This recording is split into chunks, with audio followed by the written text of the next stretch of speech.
Много ми хареса това, Васе, че когато на пазара идва нещо ново, обикновено то е нормално да е по-скъпо като цена и обикновено хората се разделят на две групи. Едните казват, не, това е готови, другите казват, може би си струва да пробвам.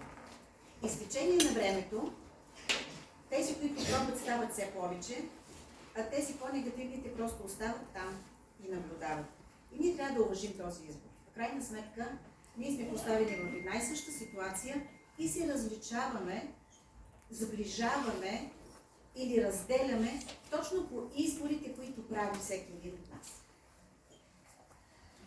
Ще се постарая да бъда, макар че ми е малко трудно, но всички знаем колко е важно да пазим настроението си. На всички обаче се е случвало, отиваме на работа, виждаме там един колега, с когото сме в конфликт и моментално усещаме, че вибрациите ни падат, нямаме вече това настроение, с което сме отишли на работа или сме срещнали някакъв човек, с когото преди години дори сме били конфликт и веднага задвижваме една специфична биохимия, дигане се пулса, кръвното се повишава. Това е нещо, което не можем да контролираме, но всички го усещаме. Но колко е хубаво, когато сме сред приятели, сред роднини, когато празнуваме, това при повдигнато състояние, в което сме. Тогава сме в висока вибрация с висока честота. Много е важно сега да успяваме да запазим нашата енергия, защото всичко, което правим или не правим, то е свързано с енергия. Самия Тесла е казал, ако искате да разгадаете този свят, мислете в посока вибрация, в посока енергия. Какво се случва обаче в нашето ежедневие? Много дни сме подложени на различен вид стечение на обстоятелствата, в които понякога ние нямаме контрол.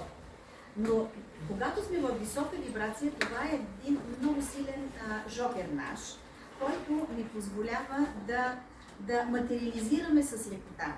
Както каза в изложението си моя колега Никола Дучев, да успяваме да си повярваме.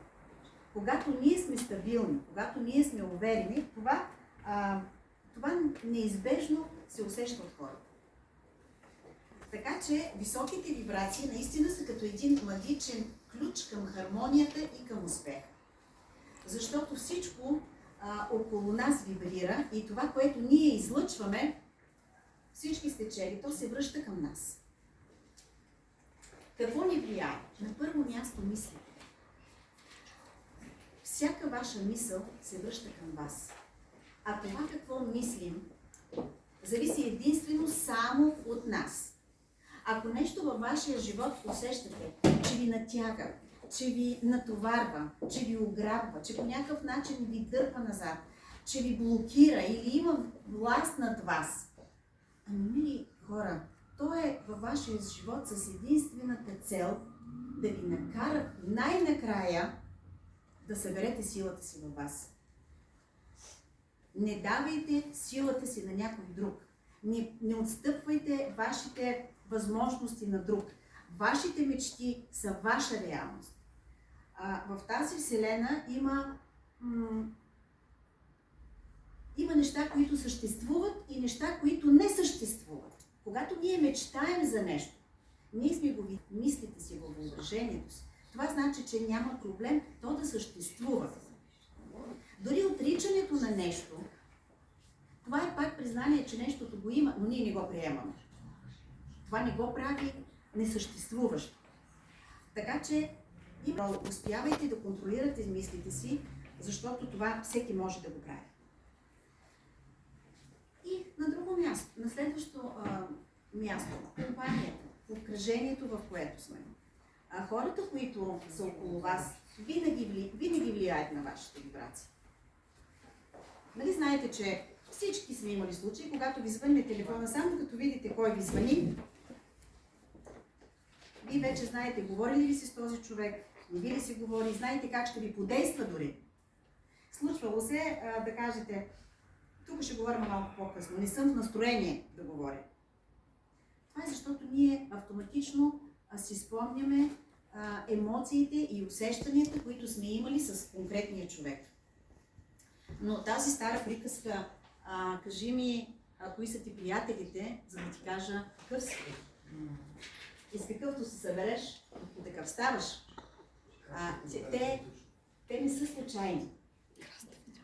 Те не са случайни, защото наистина ние сме средно аритметично на 5-те, най-много 6-те човека, с когото общуваме най-много.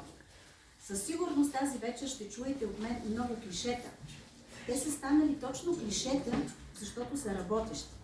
Но сигурно пък знаете и нещо друго. Случвало се и при мен се е случвало, и сигурно вие имате такава опитност.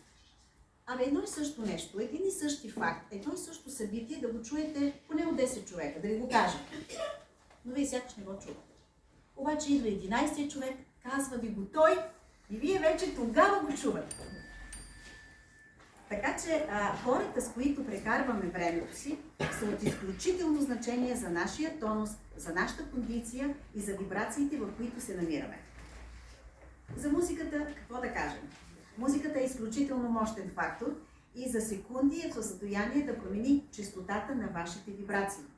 Не случайно има музикотерапия. Не случайно има музика, която ни настройва агресивно, която ни прави неспокойни. И друга музика, която ни може дори и да ни приспи. Има и друга музика, която е мотивираща, знаете. Всичко това са вибрации. Но ние сме свободни да изберем кога и каква музика да слушаме. Това е в нашите възможности напълно нормално. Нещата, които си позволяваме да гледаме. Трябва да ви кажа, че все по-често чувам хора да казват, аз не гледам телевизия. Все повече хора, гледаме много избирателно. Всъщност, проблемът от 21 век вече не е липсата на информация. Напротив, информация тече буквално навсякъде, по всяко време. Тук проблема вече е какво сито ние си слагаме на тази информация. Кой канал ще изберем?